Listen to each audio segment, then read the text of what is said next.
Yeah, momentarily here. Okay.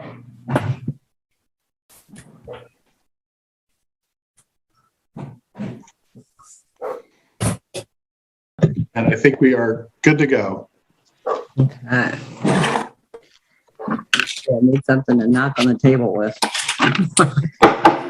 Call to order the regular virtual meeting of the Rio Dell City Council. Roll call, please. Mayor Garth, Here. Mayor Pro Tem Johnson, Councilmember Carter, Here. Councilmember Wilson, Here. Councilmember Woodall, Here. City Manager Knopp, Here. Chief Connor, Here. Finance Director Dillingham, Here. Community Development Director Caldwell, Water Superintendent Jensen, Here. Wastewater Superintendent Taylor, and City Clerk Dunham's present. Thank you. Thank you. Stand for the Pledge of Allegiance. I pledge allegiance to the flag of the United States of America and to the republic for which it stands, one nation, under God, indivisible, with liberty and justice for all.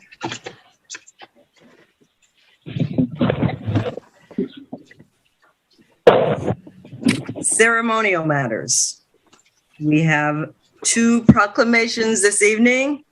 The first one is honoring November 2021 as National Alzheimer's Disease Awareness Month and National Family Caregivers Month. City Manager, is there anyone here that I'm presenting the proclamation virtually to? Karen, do we have a group on the line? Possibly. I see some names I don't recognize, but yet I believe we do have someone. Possibly Kim from manager of the Alzheimer's Association. Well, I will just say, if you are here on the Zoom call, welcome and thank you for being here and recognizing how important this issue is. Thank you for giving us the opportunity to make the proclamation. So I will now read the proclamation. The Alzheimer's Association's proclamation honoring November 2021 as National Alzheimer's Disease Awareness Month and National Family Caregivers Month. Whereas more than 6 million Americans are living with Alzheimer's, and this number is projected to rise to nearly 14 million in 30 years, whereas Alzheimer's disease is the 6th leading cause of death in America and the 3rd leading cause of death in California, 1 in 5 Californians aged 65 plus will develop dementia. Whereas there are 690,000 people with Alzheimer's living in the state of California, over 3,000 of whom live in Humboldt, and an estimated 9,000 caregivers in Humboldt County who are involved in the care of a loved one with Alzheimer's. Whereas more than 11 million Americans provide unpaid for care for people with Alzheimer's or other dementias. In 2020, caregivers of people with Alzheimer's and other dementias provided an estimated 15.3 billion hours of unpaid assistance, a contribution to the nation valued at nearly $257 billion. Whereas in 2020, the lifetime cost of care for a person living with dementia was $337,527. Whereas the responsibilities of caring for someone with dementia often falls to women. Approximately 2/3 of caregivers are women. Whereas the Alzheimer's Association is marking November as 2021's National Alzheimer's Disease Awareness Month and National Family Caregivers Month. Therefore, we, The City Council of Rio Dell, California, do hereby proclaim November as National Alzheimer's Disease Awareness Month and National Family Caregivers Month in Humboldt County.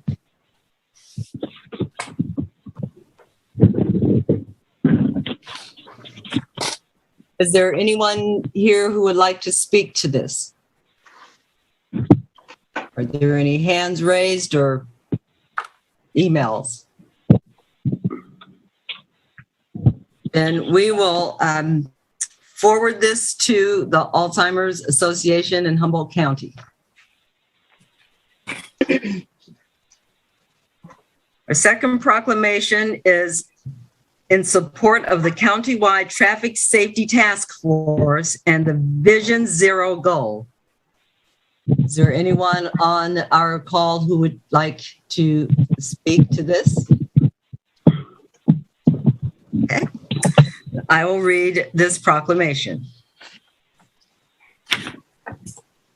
Proclamation recognizing the countywide traffic safety task force and Vision Zero goal to work towards eliminating all traffic fatalities and severe injuries while increasing safe, health, equitable mobility for all. Whereas Humboldt County ranks number 1 out of 58 counties in 2018 for traffic collisions involving pedestrians and has a fatal collision rate that doubles the national average and nearly triples those in California.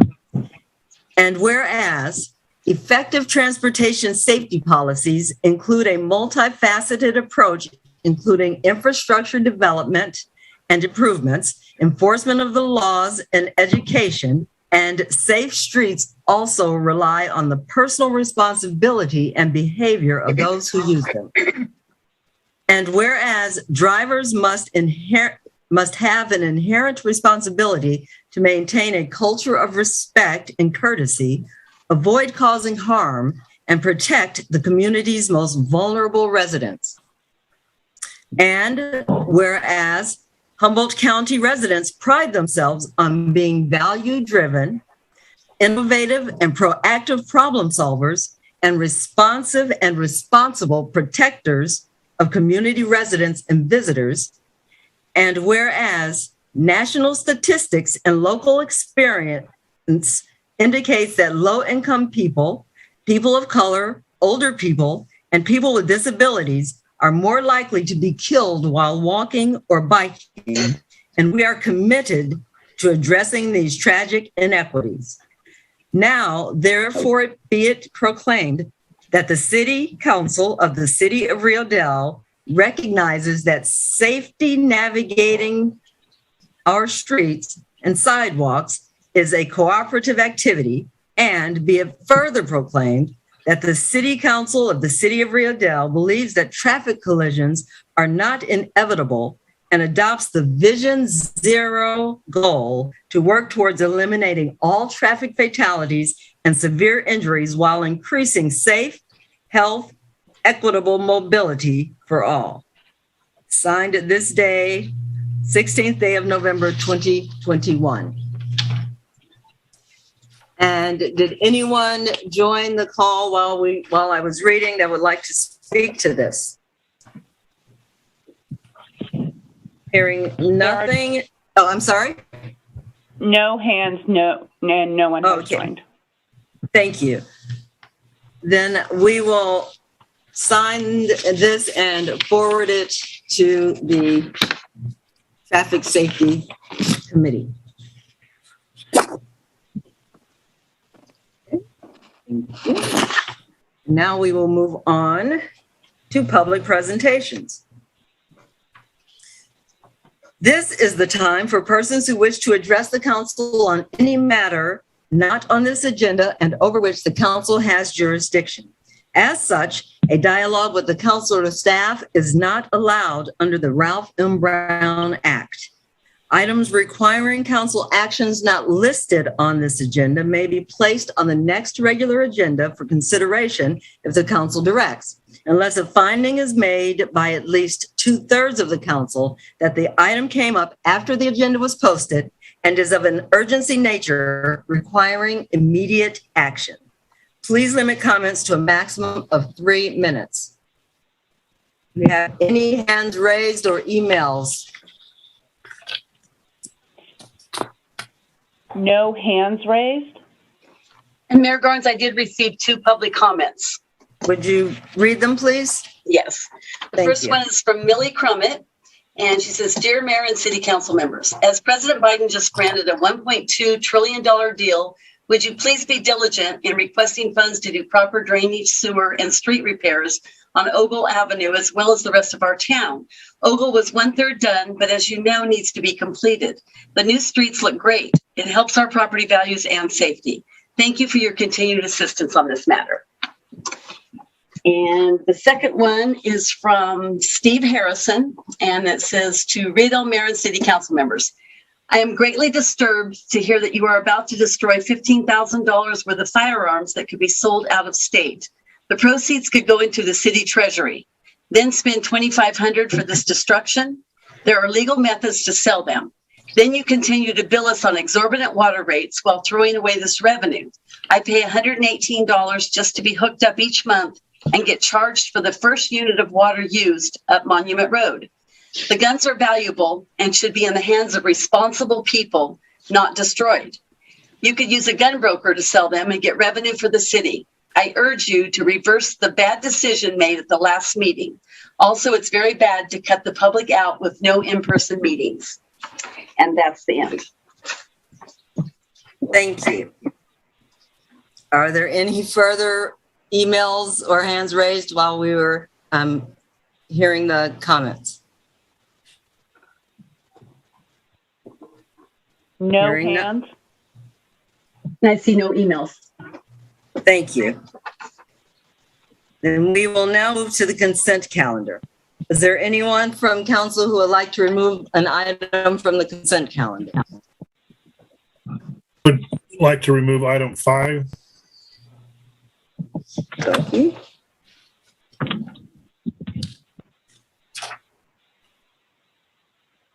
Anyone else? Okay, hearing nothing or no one. Is there a motion to approve items 1 through 4, 6, and 7 on the consent calendar? I so move Woodall. We have a motion. Is there a second? I'll second Carter. We have a motion and a second. Roll call, please. Councilmember Carter, Yes. Councilmember Wilson, Yes. Councilmember Woodall, Yes. Mayor Garnes. Yes, motion carries 4-0. Councilmember Wilson, item Yes, number 5. Oh, yes, I see we are on item number 5 was to authorize negotiators for real property purchase. Did the council, I mean, I may have lost track of this, but did we authorize, we're going to buy this property? Is that our intent? And obviously, if we're getting negotiators. So not yet, and the council may decide not to pursue the property. The property may end up not being for sale. But if Councilmember Wilson will recall during the adoption of the economic development plan and the immediate action plan, one of the top 5 priorities listed for immediate action from staff was to pursue potential developments at the Todd property. So we have been in contact. We have made contact with that particular owner. And then obviously we also have the LEAP grant funding that we're looking at in terms of doing pre-design and that sort of activity out there. So I don't know if we're going to be at a closed session. Most likely our closed session would be at the first meeting in December. I don't know that there will honestly be a whole lot to report at that particular meeting, but a dialogue has begun. Okay, that's kind of where my memory was from that. I didn't find my notes on the economic development action plans. So that was what was in my mind when I said my memory isn't serving me correctly, but I thought it might be part of that, of the, what you call the economic development process. Also, when I saw that we did get I think we approved a request for getting an appraisal on the property as well. So I just thank you for that update and making that clear to my mind. Are there any other questions regarding item 5? Are there any hands raised or emails regarding item 5? Hearing nothing, is there a motion to approve item 5? I will make a motion that we approve item 5 as recommended by staff. Thank you. Is there a second? I'll second, Carter. We have a motion and a second. Roll call, please. Councilmember Carter, Yes. Councilmember Wilson, Yes. Councilmember Woodall, Yes. Mayor Garnes. Yes. Motion carries 4-0. Thank you. Just making a little note here. Here we go. Okay. Now we will move on to report and staff communications. City manager. Thank you, Page, Mayor. what page? 47 in your packet. Sorry, Kyle. All right. Thank you, Mayor Garnes, members of the council. So I wanted to just bring to your attention the letter attached to the staff report beginning on page 53. This is a letter of commitment through the Solid Waste Local Task Force for compliance services consulting regarding SB 1383, which the council's pretty well aware of at this point, which is the mandatory organics recycling requirement. Right now, we have the cooperation of all of the jurisdictions. In particular, the County of Humboldt has contributed well over half of the financing to develop this plan. One of the advantages in our participation is one, we can leverage as a member of HWMA the benefits of being an HWMA member. So the cost is relatively low, even though we do have some exemptions in statute. However, if at some point regulations change or state law changes and we are required to adhere to the T of SB 1383, we would be having to essentially spend this the full amount of money, approximately $150,000 some odd dollars for consultant agreements on our own. So it makes sense financially to have this report done upfront as early as possible in cooperation with all of our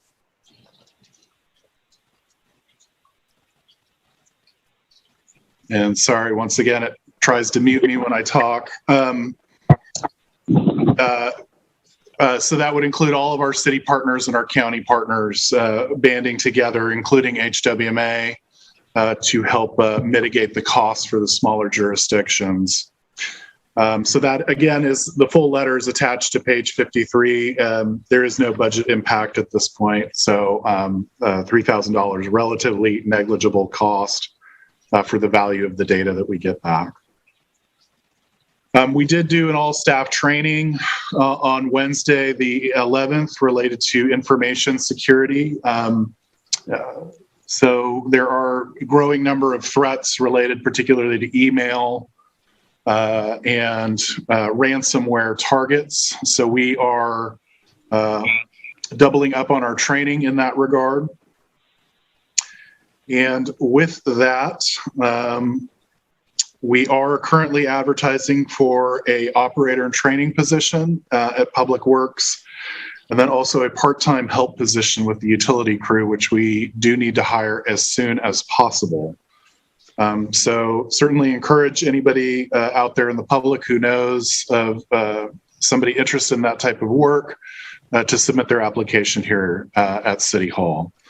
With that, I will return it back to the mayor to see if there's any questions. Thank you, City Manager. I will reach out now to the council. Councilmember Woodall. Yes, I have some questions for Chief Connors. 4 questions. First off, how is our recruitment going for a new officer? Well, I've received 2 applications so far. Encouraged both of those potential candidates to do ride-alongs, and so far neither one of them has. I'm not sure I'm optimistic about the prospects of hiring somebody in the next couple of months. I'm hoping we'll get some more applications before the end of the year, and I will go and visit the new academy class at CR in January and try and get some applications from them. Hope to test somewhere in the end of January after the holiday season. Okay, thank you. Let's see, 2 things. One with the code enforcement. I'm wondering if when Amanda and I get the complaints that come in on the complaint forms, I'm wondering if all the council members can get a copy when Amanda and I get ours, so they can sort of follow along and see what some of the areas we need to address are. And also, I'd like to ask if I can, or maybe if the council wants it, I'd like to ask if I could get an inventory of all the guns being destroyed when one is available. And then my last thing is on animal control. I was wondering how we handle it. If we get the animals that come in, I know that lots of times we return them. When we return them to the owners, if they are not licensed, how do we handle that? I mean, can they get like a fix-it ticket, or do we just return them? Do they need to come in and get the license and show proof of vaccinations? How are the animals handled? So CSO Clark is working on a new policy that she shared with all the other officers. And basically, when we return a dog to the owner that's unlicensed with the city, we tell them they have 2 weeks to obtain a license, which includes showing us proof of rabies vaccination. And if they fail to do that, they can be issued an administrative citation. Okay, thank you. And yeah, and the other 2 things were just the copies of the complaints of nuisance abatement for all council members, and asking for the inventory of the guns being destroyed, if I can, please. Thank you. I appreciate it.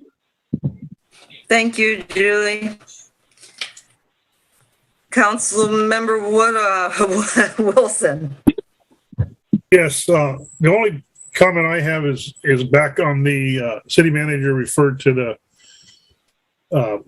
action with HWMA, and that was I don't know if this is time to do it as my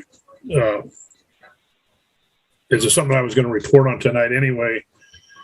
But it's a good thing that we're doing this with HWMA, in my opinion. That this bill 1383, you're going to hear this probably till you get tired to death of hearing about 1383.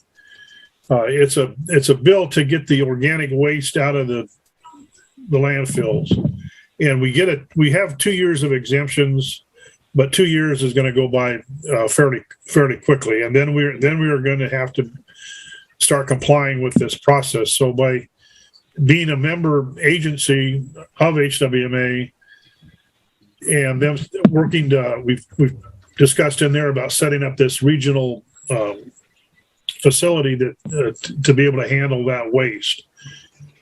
And it's going to be a big deal. So I'm excited about the fact that we are signed on. We're getting HWMA is subsidizing it, that we aren't paying. I think it was in the city manager's report somewhere in our stuff that showed we would have had to pay another additional $1,800 on top of the $3,000 of HWMA if we weren't members of HWMA to to help set this up, and then all the staff that we're not going to have to spend the time on, where the agency is taking the lead on that, to do a lot of administrative work to fix a real hard broken wheel. To get rid of this organic waste is really a big deal. You have to figure out how you're going to get this organic waste, which would normally just go in your garbage, how you're going to separate that. It's organic food waste. And how you would get that separated from your other garbage, and along with the garbage that you have coming from your house. So the other part that'll help play in this is universal collections, in that it will hopefully help us separate it. So thank you, City Manager, for having the city participate in that. That's all I have, I believe, in questions.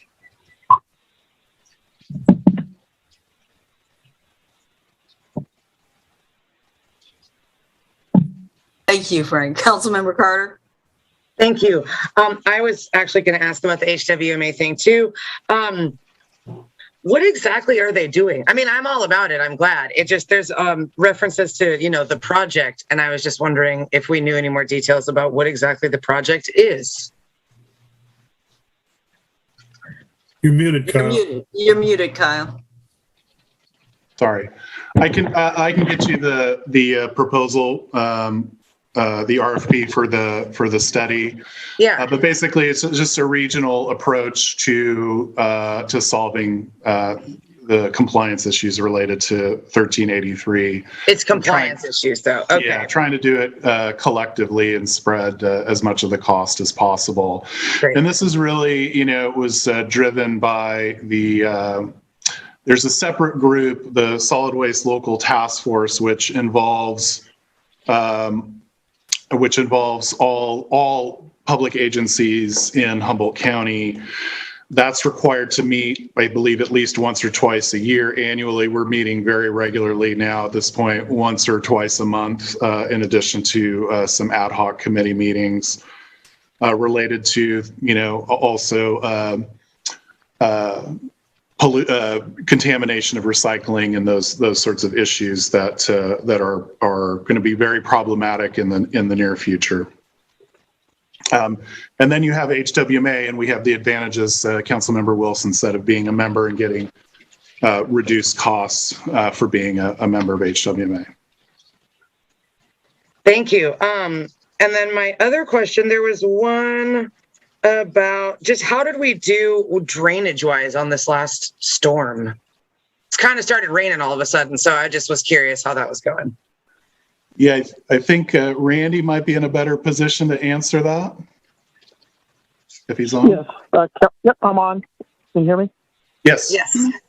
Yep. So with the upgrades that we've done with the last paving project, and with the crews basically keeping up with the DIs, keeping them clean and whatnot, we haven't had any issues with anybody calling in with drainage problems at their location, with their homes or anything. So far with that, I believe that we are doing fairly well. And I believe we've actually even impacted some of the I&I that goes into the sewer system, where we're collecting it in the storm drain instead of having it get in the sewer system. So I think we're doing pretty well. Thank you. Awesome. Glad to hear it. Thank you. And that's it for me. Thank you. Thank you, Councilmember Carter. And I have no questions. Are there any hands raised or emails regarding the reports and staff communications? No hands raised. And no emails. Thank you. Then we will move to special presentations. Page 53 in our packet, it is presentation on Zero Waste Humboldt. City Manager. Thank you, Mayor Garnes and members of the council. Just a correction to the packet. The PowerPoint for Zero Waste Humboldt begins on page 55 of your packet. Oh, I'm sorry. So I am happy to introduce Maggie Gaynor and Kyra Skylark from Zero Waste. They do have a presentation, and I am just planning on displaying the PowerPoint Maggie, and if you want to walk through it and just tell me when to move on to the next slide, then that will work for you. But I will go ahead and turn it over to either Maggie or Kyra to start us out. Thank you so And much. let me welcome you both. Thank you for being here, and thank you for the presentation you're about to give us. We appreciate your being here. And I love your drum picture, Kyra. Thank you all so much for having us here. Good evening, Mayor and Council members of Rio Dell. I'm Kira Skylark, Zero Waste Humboldt's Public Education Coordinator. Kyle, if you want to start sharing your screen, or I can share. Perfect. Thank you so much. Thank you all for this time on your agenda for a quick update on sustainable materials management.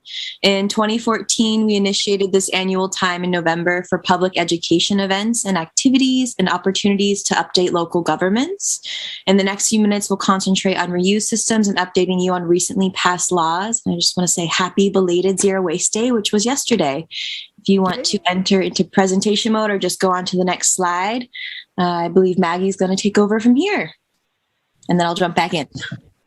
Hi, folks. Thanks so much for having us a few minutes on your agenda tonight. I'm going to just start. We'll do a fast forward. We promise to be brief, but a little bit of past, present, and future. In the early 70s, we started off, we being those of us working on waste issues. I'm so old, I count myself among them. And we started with a hierarchy of the what everybody refers to as the old 3 R's. And the first R being reduce, and then reuse, and then recycling. We've learned from public health that people understand the concept of prevention better than reduce. And so we now refer to that first in this hierarchy. We refer to it as waste prevention. So it really is a critical thinking hierarchy for planning in business and government, investment, and in assessing environmental impact. So you get the biggest bang for your buck and the biggest bang for small carbon footprint in the work that you do when you focus first on prevention strategies. We also found over the years that the general public, while everybody says reduce, reuse, recycle, and everyone knows that, they tend to use those 3 R's interchangeably like they're equal, and they're not.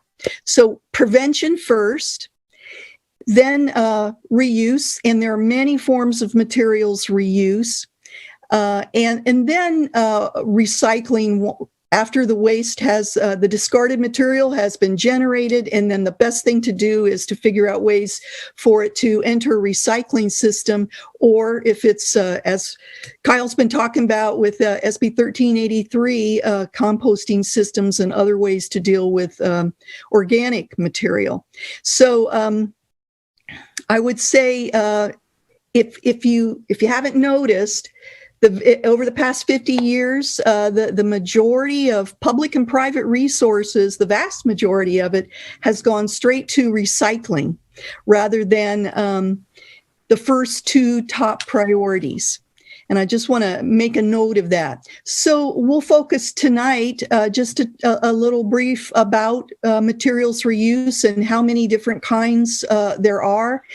We had a public viewing last night, hosted a movie night on a film about reuse. So the photo on your top left is a good example, and that's a local photo of deconstruction. And that is becoming more and more popular and commonly understood in ways to go about taking a building down carefully so that different building materials can be used again for their value. Yeah, the wrecking ball is becoming something more and more of the past, and there will be more laws regarding deconstruction to encourage it. On the photo, I hope you can see to the right, is Darren Ferreira, a proud third-generation local dairyman who recently, earlier this year, invested in sanitizing equipment so that now you can buy his Ferreira and Son milk in a returnable bottle. Up to this point, you could only get your milk in returnable bottles from Strauss Family Dairy in central California. And so this is a real step forward in what we try to encourage. All these forms of reuse, again, are better for the environment and economically better to do everything we can with reuse first. So around the country, it's being called Return to Returnables, the refillable revolution. But if we focus on this, it will even help recycling systems and the problems with contamination if we focus on reuse as well. So the other photos here in the bottom left, gradually, more and more of our grocery stores are providing opportunities to for you to not have so many containers when you come home with your groceries, whether they're cardboard boxes or cans or all kinds of plastic bags and plastic packaging. And so my personal favorite, because it's inexpensive, and I love my pretty glass jars in my kitchen, but I don't like to carry glass jars around in the car. So at the bottom in the middle, you see a yogurt container with a good snap-on lid. And that's what I will take with me in my reusable bags when I go shopping for all the grains. I mean, I really have been able to dramatically reduce all the containers. The one in the middle is just a prettier example that you can buy Tupperware and other kinds of things to buy your groceries in. And then at the top there in the middle, that's the one habit I think, more and more folks really have adopted is, and it is a state law, and that we use reusable shopping bags to carry our groceries.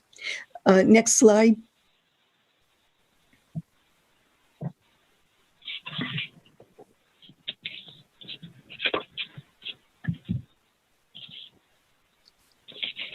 There we go. Another example of reuse, and it kind of illustrates too that it is another not nearly as expensive, but infrastructure is needed to be invested in for reuse systems too. A lot of it is plumbing and commercial dishwashers and cleaning and that kind of thing. So a couple of years ago, we worked hard to raise funds, and we have so far acquired 10 water bottle refill stations and distributed them around several local governments and 2 local high schools. And the one requirement that we had is that they choose a model, and most have a clicker, a counter on them, so that you really can kind of monitor how their usage. And what we discovered in the first 2 years, right before COVID really threw a ringer in our record keeping and seeing how we were doing, is approximately 50,000 single-use plastic water bottles have been able to be avoided in the waste stream because we made these more convenient with the cooperation of, we call it our refill, not landfill network of local governments and schools. And then the other nice thing is they were just a real good trial. The more visible and in high traffic areas like parks and rec buildings, and the more that people can really see them, then the more they're used. But we're real pleased with this, and I think what we're going to do at the early next year is ask everyone who has been participating in using these, their staff had to do the plumbing and install them, so that's part of the partnership in the network. We're going to reset those counters and try to start over again with a fresh year. Let's go on to the next slide. So this is, I'm going to do just a quick fast forward. And this is from, you reach a certain age where you have the benefit of perspective and see patterns. And in the 1960s through the 70s, in that period of time, what I observed is more and more of the laws that were related to I'll call it modern recycling programs, really started first with Californians' concerns about litter. It became a big embarrassment for California's tourism industry. So there was a strong political ally in the hospitality and tourism industry. They didn't want to invite people to California and then to see all along I-5 and Highway 101 and throughout California, lots and lots of litter. The other strong ally was agricultural industry. Farmers were beginning, now this is the 1960s to the 1970s, they were starting to see in dead farm animals, cows, too many fast food containers. Again, blown off of the sides of the roads. So recycling first became introduced more as a healthier, better alternative to tossing it out the window. There was a place where you could take bottles and cans and newspapers and some of the early basics. Plastics hadn't really entered the picture. And then in the 1980s to the 1990s, we move on and Californians became very concerned about landfill space shortages. And a lot of the legislation during that period of time had to do with siting landfills. I put NIMBY here, not in my backyard. How to build a landfill, how to cap off and close a landfill, all of the legal requirements. And it was really a big concern of Californians about where are we going to put all this stuff. And now in the 2000s, what has really emerged is Californians' concern about the severe damage that is happening to our state because of climate change. And so the legislation, there has been a flurry of it in SB 1383 that Kyle referred to was first enacted in 2016, and it took a little while for the regulations to really get settled so that we knew how it could be implemented at the local level. And I will really agree with, reiterate Kyle's points, because I've lived through all of these different laws and how they impacted us at the local level. This is the most significant waste-related legislation since 1989, and it will impact everyone. There is I won't go into more detail there. And so I would say climate change. And then, as you all know, anybody who just reads the news, plastic pollution is overwhelming now. And so there's more and more legislation related to that. Kyle, you want to help me with the next slide? We're winding down now, folks. And so Kyle's already referred to a lot of this. There's a companion. There are actually about 4 or 5 of these laws that are related to organic waste, food waste in particular. SB 1383 is the one that is the big focus right now for all of our Humboldt County's local governments. AB 1826 was passed around the same time, and it will it kind of relates more to businesses, but it's a companion piece.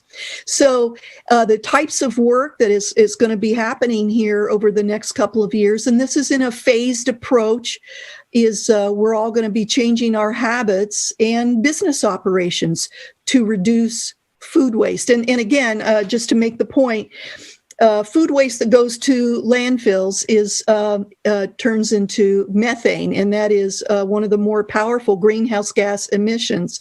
It's short-lived, but extremely powerful and damaging. And so that's why this concentration on food waste and organics. The next thing is food waste prevention.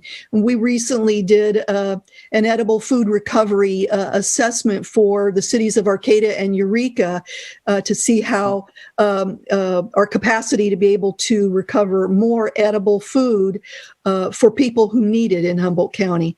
The next thing is business to business support.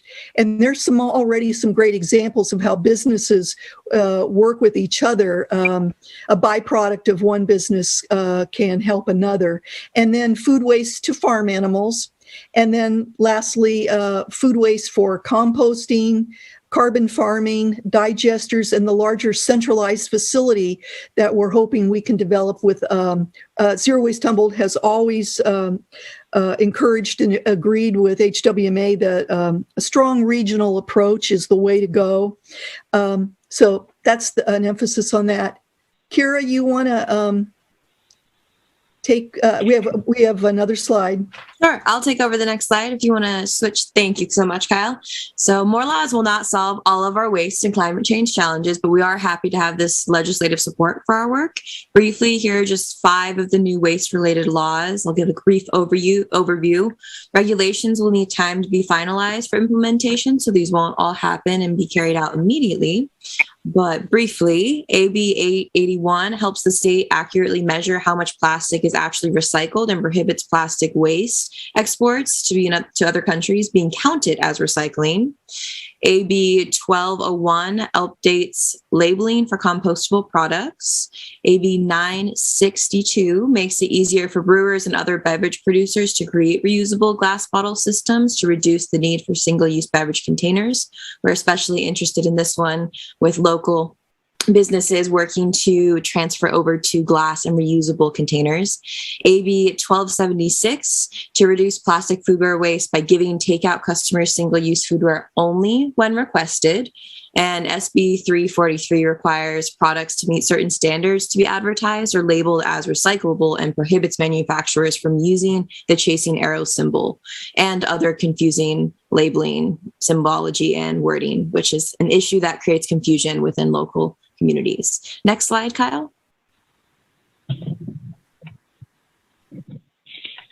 The next slide is our conclusion. So awesome. Thank you so much for having us here. We're always happy to assist local governments in their waste reduction goals and planning.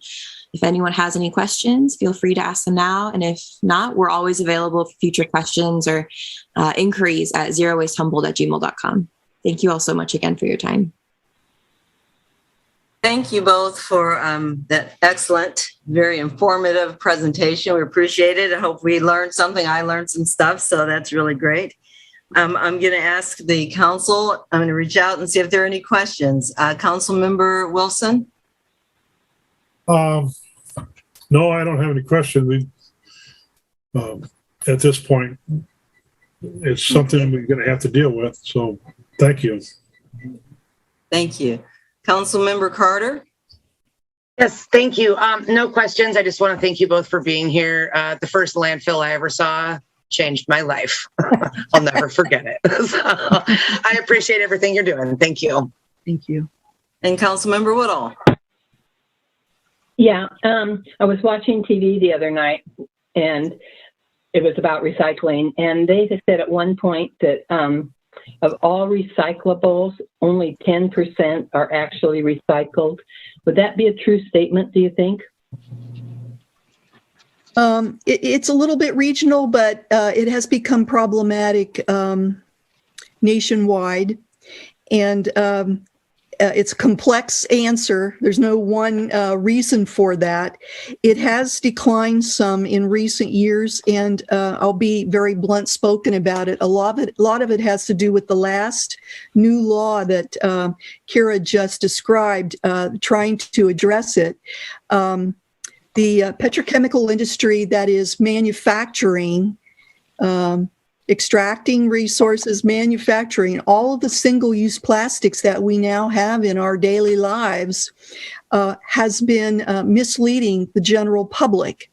And that has caused expensive problems for recycling collection systems at the curb.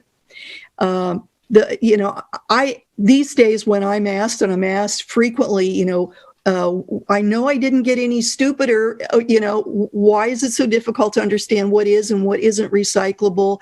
I start off with, don't read what's on the package. Follow the instructions of the collector in your area, in your case, Recology, because they will tell you what is and what isn't, what they're able to market and sell. So there are a number of reasons for it. It is not China's fault. We pretty much did this to ourselves in the United States, and now we're working on a comeback to strengthen recycling programs again. Thank you. And my other question is, I really like the idea of prevention being first rather than the other, because we do have to prevent it.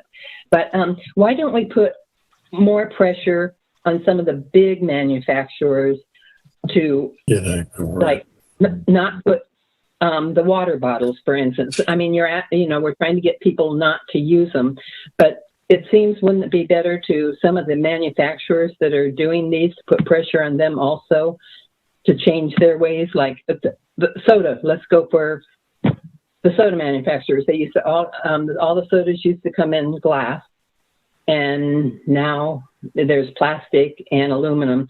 Do they try to work with the big manufacturers too to change what they're putting out for sale? You're absolutely right. We have to address these problems at all levels, at the broader, bigger level that you're talking about, and then each one of us in our daily lives, our habits, and at our workplace. When we first brought the zero waste movement to Humboldt County, almost exactly 10 years ago, we're celebrating that this year, there were very few large national organizations that focused on zero waste issues and problems. And now there are several. We have stronger, larger allies that are pressuring state legislatures, Congress, and you'll start to see, again, Kira made the point, laws don't fix all the problems, but we need all hands on deck as far as how overwhelming the plastic problem has become. And so, yes. I am an impatient person, and I can tell you that some of the progress being made in the most recent few years gives me great hope. And one of the things is, besides greater pressure on these companies to, it's honestly what they have done over the past 50 years is use recycling as the reason why they don't have to make any changes. And we need to do all of the work when they should not have been making such wasteful products and packaging in the first place. So that's slowly happening. And one of the things that gives me the greatest hope is younger adults are much more on top of this.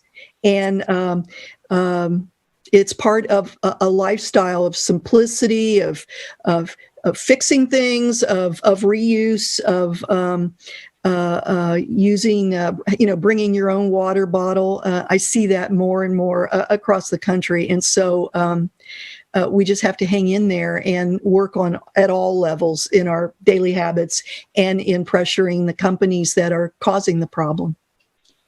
I would also like to add on the best ways to put quote unquote pressure onto those larger organizations and businesses is to change the consumer market.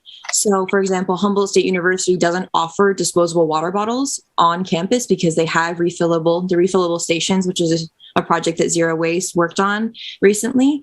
And you can't access water unless you go to very few places. It's not within the marketplaces. They have a million different refillable stations and water fountains all around campus. And that helps to create more awareness for the students themselves and in the community, because the refillable stations are in the community as well. but eliminating not just putting pressure on the big businesses, but eliminating some of those plastic practices within our communities and within our shops within the communities also then creates a ripple effect if enough smaller communities and larger cities implement legislation or just agreements between individuals, community members, local businesses, organizations, and local governments to put pressure on the big markets, because they're not going to necessarily change their practices unless they feel that there's a need to change those practices. If people keep buying the plastic, they're going to keep putting things in plastic. If people stop buying the plastic and put pressure on putting things in glass, then they're going to be more likely to transfer into glass. Thank you. Oh, thank you. That answers my question. And thank you for being here tonight, because this was very informative. Thank you. Thank you. And if you, Kyle, if you ever want council members, if you ever would like us to work with you, and when we first started working with the city of Eureka a few years ago, it was just simply to come up with a resolution that, you know, they felt like fit the city of Eureka's residents, and we started there, and similar with Arcata. So I'll just toss that out. We're always working on grant proposals so that, you know, we can do this kind of thing and in this kind of outreach. Again, we wanted to waive a proclamation tonight and take your time for a quick update. Thanks so much for your time. Thank you. Thank you both. I had one question too before you go though.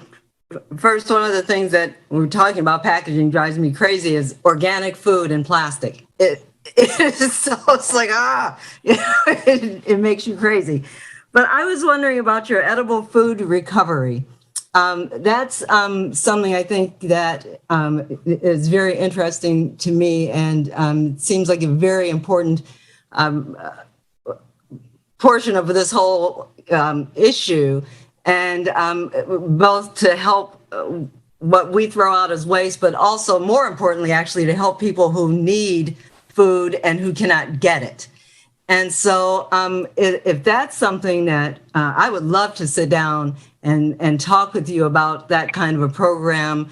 And I hope that we can do that. And I also hope that we can, as a city, and we would have to, you know, agendize that, the proclamation, or however we would do that, you know, that to get something from the city of Rio Dell to get us on board. I think that we want to be on board. I know I want to be on board. And I think I get the feeling that the rest of us want to be on board. So if there's if you wouldn't mind if I reached out to you about certain things, I would love to just to start a dialogue so that we can too be in on this, you know, because this is a very important issue. Mayor, we'd love it. We'd love it. As a small organization, we tend to go to where we're invited, and when there's interest expressed, then we're with you, and we'll figure out funding. We'll really work on it. I can tell you just real quickly. I know you have the rest of your agenda for this evening. We just finished this analysis for the cities of Eureka and Arcata, and man, it was no surprise, but it just as a real detailed study of many interviews and both quantitative and qualitative analysis of edible food recovery in our county. We have an extraordinary system that, an intricate network of food pantries, food for people, and many others involving churches and all different kinds of after-school programs and everything. And so every time, what we need to do now, every time a new business, food serving, food manufacturing, or a restaurant kind of business starts up, we need to immediately make sure they know how they can get their edible food, through a system. And there's all kinds of apps now, some new technologies that can maybe streamline and help make some of that even better. We'll be meeting with the Food for People and a couple of the two largest cities in our county in a couple of weeks to really begin. And so I'd love to talk with you about it more. Awesome. Thank you so much. I'll get your information from the city manager and I will reach out to you. That's a commitment. Kyle. Yes. Thank you both for being here. We really appreciate it. Have a good evening. You too. Okay. And now I guess people are gone. Now we will move on to item J, receive and file fiscal year 2021 annual financial report. Page 64 in our packets.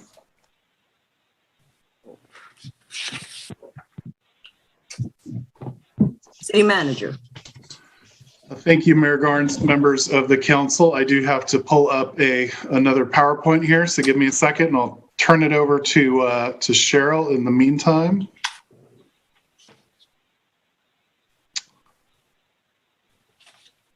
And Cheryl, you're muted. Got the picture, forgot about the sound. So the report that I'm going to cover starts on page 65 and goes through page 68. The PowerPoint is basically just kind of a summary of that annual financial report. So when we were developing the budget for 2021, it was the beginning of the pandemic, and we were also just looking at implementing the compensation study. So I'm just going to put those two out as like kind of big things that were actually slightly over a year ago. So you can go to the next slide, Kyle. So basically, this slide shows the actual revenues and actual expenditures for last year by fund type. We have 3 fund types: the general fund, which is your primary operating fund, your enterprise funds, which are your water and sewer, and then your special revenue funds, which are basically everything else, which includes streets as one of the biggest ones and CDBG. In the general fund, there's more slides to go over that. And in the enterprise funds, the growth was mostly due to water, which the gain loss, meaning that revenues for water exceeded expenditures by $523,000, and for sewer it was $153,000. So most of that 676 was due to water. In the special revenue funds, the $300,000 increase is primarily due to CDBG loans that were paid off, and we had slightly better than anticipated streets funds activities where we get estimates for streets from the state. It's one of the few revenue sources that they actually make an effort to forecast. And so it was actually $16,000 better than what the state had forecasted. And then the expenditures were lower. And I do believe I heard Randy say that all the street work we've done has actually made it easier to take care of the streets, the street work that the general fund has done.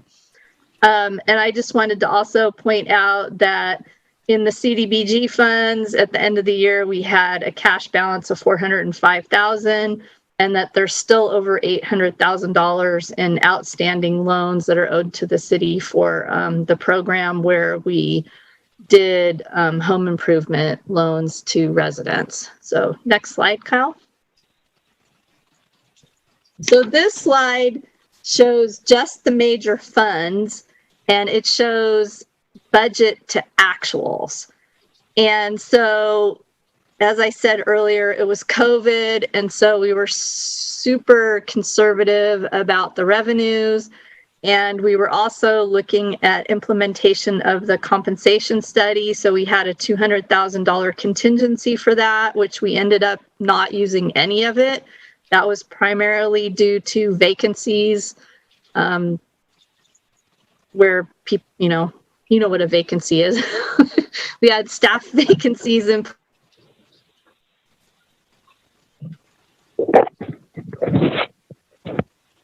And it appears Cheryl has dropped, but and actually we had vacancies in the finance department.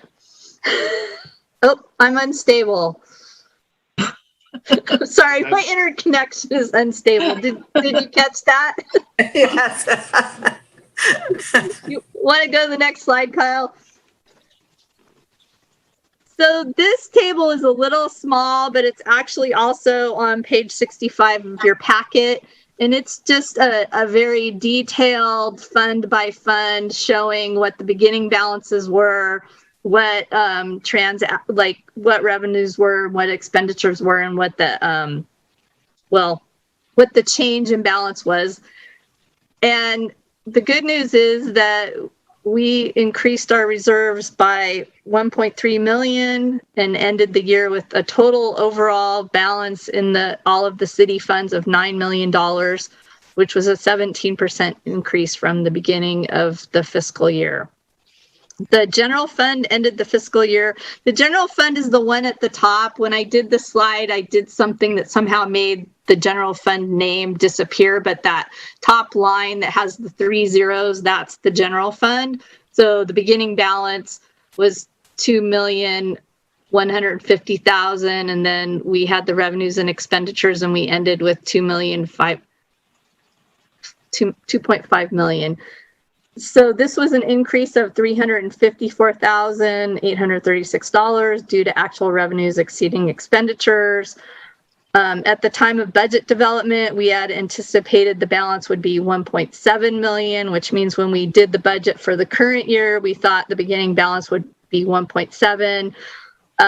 It was 795,000 more. Of that, 500,000 was basically due to projects that were not completed that we rebudgeted at the last council meeting. And the remaining difference, these are a lot of numbers, of $283,924 was primarily due to revenues being higher than estimated. So to kind of sum it up, the adjusted carry forward ending balance was about 2 million, and the current year ending estimate is now 1.7 million based on what we think that we're going to spend in the current year. And there will be more discussion on this when I do the mid-year report. So we can go to the next slide.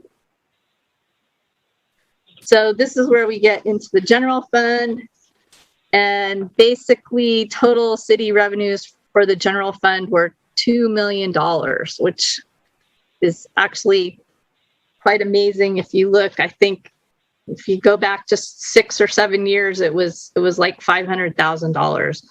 And this graph shows how it's spread out. And we've actually, it's getting more diversified. The local sales tax and the sales tax, Bradley Burns sales tax, is green, and the local Measure J is red. And then you've got your property tax and your in lieu property tax, BLF, and then your cannabis in orange. And then so it's basically 20% spread around in that circle. The overall difference between the budget and the actuals was $764,000. Again, a lot of that was due to conservative estimating, because we actually estimated revenues would go down and they actually went up.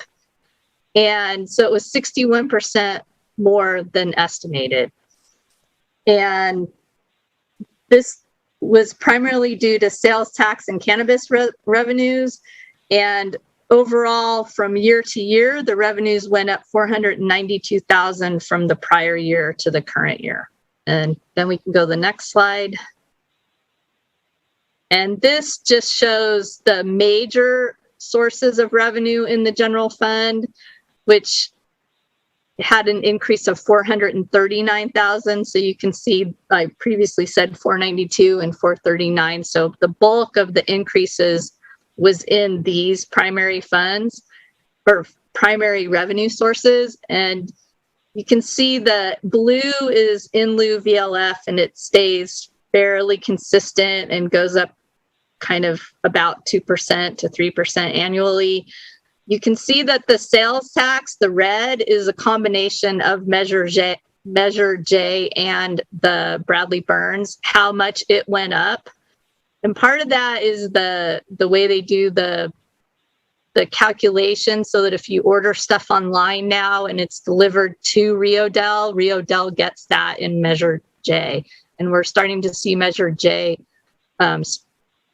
exceed the Bradley Burns significantly because of the way that's done. And then cannabis is the green, and that took a big jump, and that will probably stabilize. Maybe we'll see what it'll do.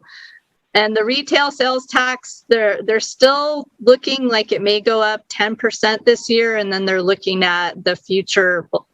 So they being, from my research, the people that forecast this type of thing think that it'll go up maybe as much as 10% in the current fiscal year, and then it'll start to stabilize down more at like 2%. That concludes my presentation. So basically really good news considering how the year started. I don't know if Kyle wants to add anything. Yeah, if I could just jump in a little bit. This is a very unusual year that we are covering here. So this is, the fiscal year begins July 1st in the city and ends on June 30th. So these are the numbers that ended just this last June 30th. And this is just, from my experience of working in the public sector for, well over 10 years now, is a highly unusual year in terms of revenues. I would not anticipate, this upward trajectory of continuing, but I would predict that it would level out or possibly even decline in the coming year. So I just want to make sure that the council's aware of that. In addition, we didn't get as much money out in the last fiscal year as we wanted to, just because of scheduling issues. And again, kind of this arbitrary date of when we do close the fiscal years is kind of in the middle of when we also cut some of the city's largest checks in terms of capital projects. So it's just one of those things. But it is, I think the city's in a good position to make the investments that I know that the council has been wanting to make in terms of infrastructure, particularly streets.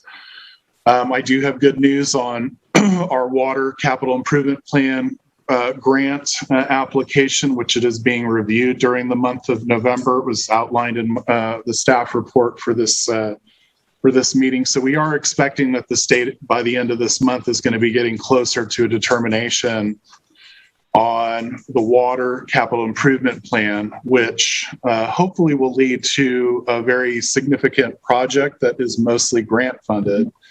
If not, it also helps us to determine the best steps forward to address some of the existing and numerous infrastructure issues related to water distribution in the city that are quite expensive. So again, we're in a great position to be able to make those investments and really getting dollars out, making sure that the projects are quality, that they're done as efficiently as possible, or some of our big challenges. But I think we're in a good position to be able to do that. And again, just backing up to this slide here, Cheryl points out the kind of diversification of the city's revenue sources for the general fund. This is a pretty good distributed, diversified portfolio of income. One of the areas, though, that is significantly lacking, and that the council is well aware of, and we've talked about now for 5 or 6 years, is transient occupancy tax. Usually composes a larger proportion of general fund revenues than other cities. But with that, I want to really just thank Cheryl for being available to run the finance department and also put together these this budget information for the council. I want to appreciate the finance department and really all of our staff members who've been, I think, very conscientious of how public dollars are spent and how the quality of the projects that we're trying to pull off. So with that, I'll return to the mayor, see if there's any questions. Thank you, City Manager. I will also want to thank you, Cheryl, and the Finance Department, and Kyle, and the entire city staff.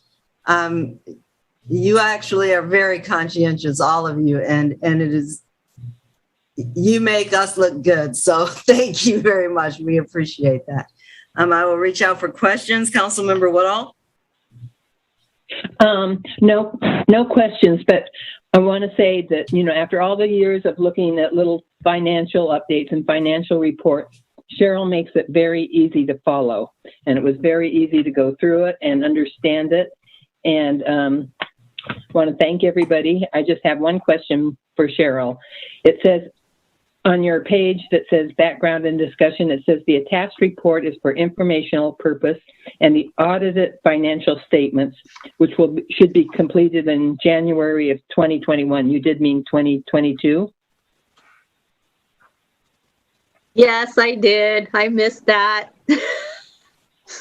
Well, I mean, I shouldn't even have asked because I guess it should have been obvious.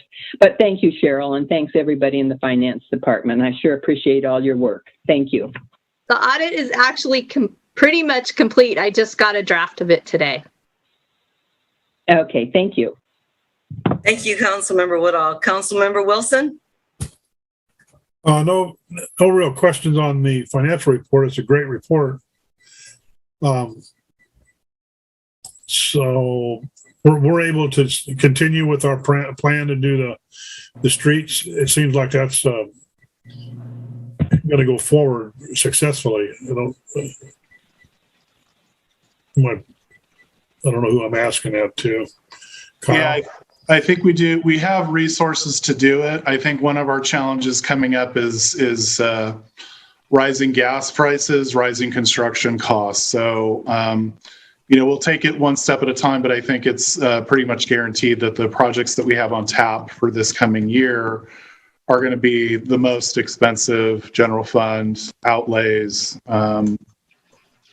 in the history of the city, at least in the history of general fund contribution towards streets. I will say that, we had an excellent contractor this last summer come in at a very favorable deal to the city financially for the work that they did do, and they did it very professionally and in a very timely manner.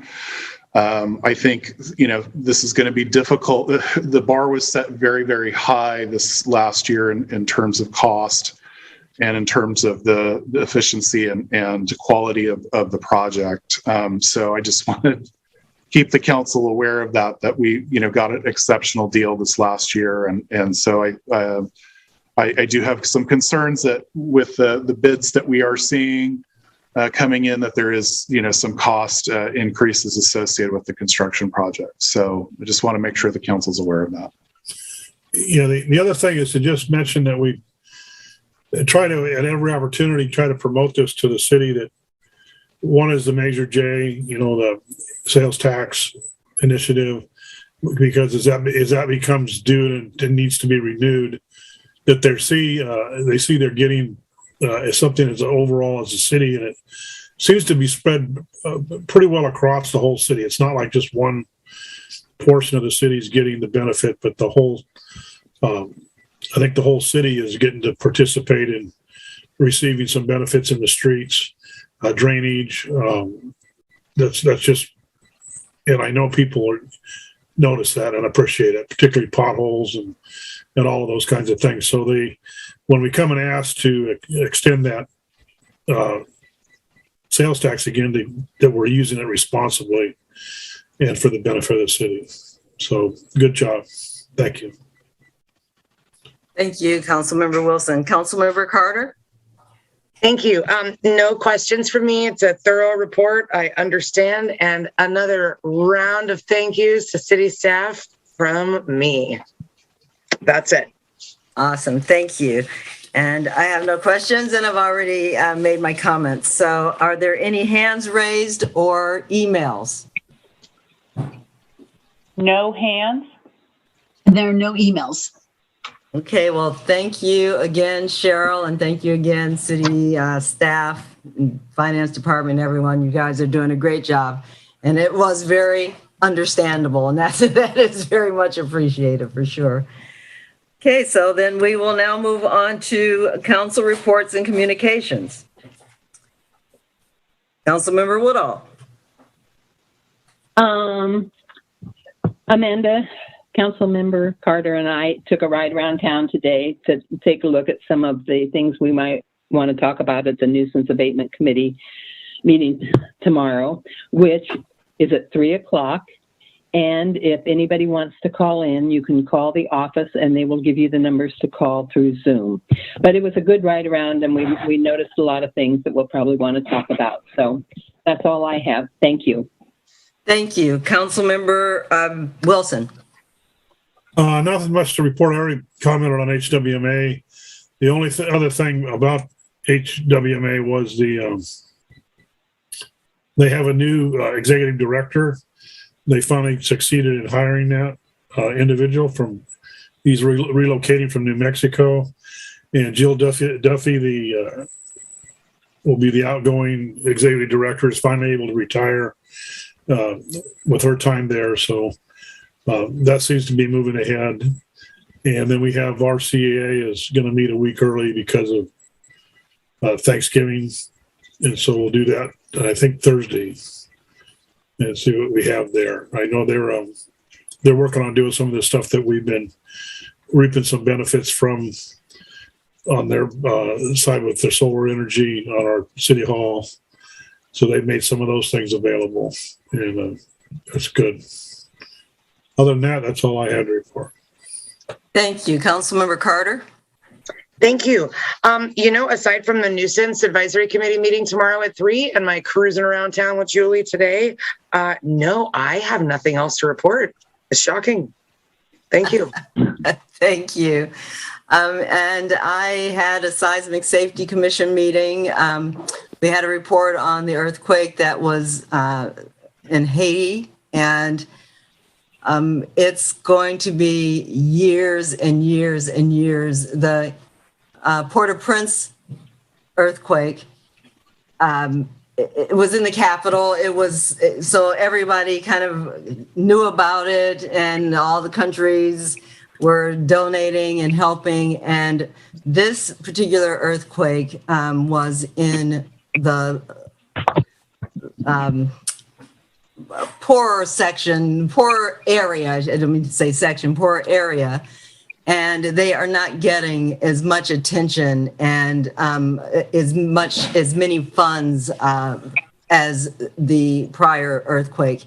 So it is very important, if anyone, reach out to people organizations and let them know.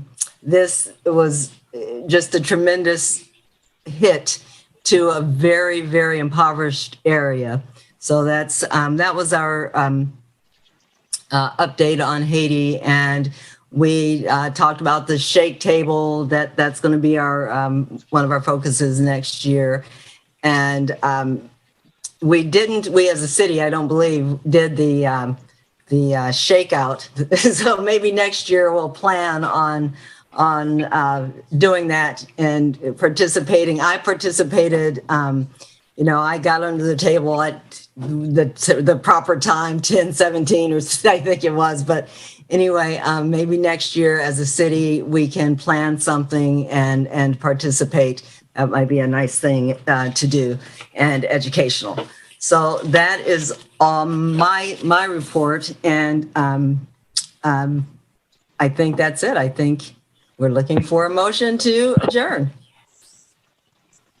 I'll make a motion. We adjourn. We have a motion and a second. Thank you. Have a good evening, everyone. Meeting's adjourned.